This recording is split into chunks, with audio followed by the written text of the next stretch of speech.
Power of the Bangladesh.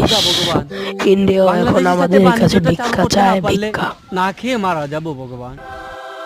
এ দাদা, বাংলাদেশি দাদা, বলছিলাম কোথায় যাচ্ছেন দাদা?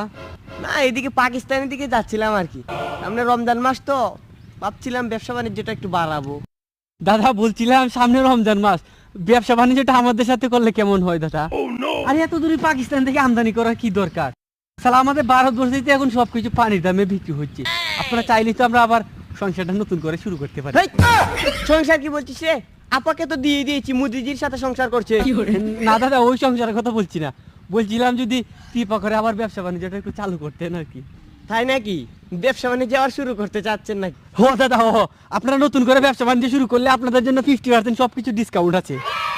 ও দাদা, এতগুলো টাকা দিয়ে গেলাম, মালও তো দিলেন না। আর সামনে রমজান মাসে চলে আসছে, কৃপা করে যদি মালগুলা দিয়ে দিতেন দাদা।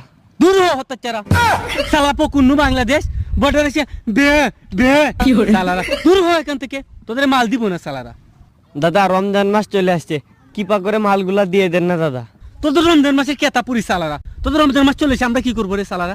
হ্যাঁ সালা, কেতে পাইস না সালা পকুন্নু দল, যা যা, তোদের কাছে মালেই বিক্রি করবো না সালারা সালারা। এই শালা, তোদের সাথে ব্যবসা বাণিজ্য করবো না শালা, নিমু খারাম। তোরা হচ্ছে গিরগিটির মতো মিনিটে মিনিটে রং বদলাস। ওই সালা, তোর বাংলাদেশি পাকিস্তানি সালা, তোর এক জাতের জাত সালারা, খালি শুধু পুরানো কথা মনে করিস সালারা। আমরা যদি না খেয়ে মারা যাই তাহলে তোরা খুশিতে থাকবি না, তাই তো যা সালা।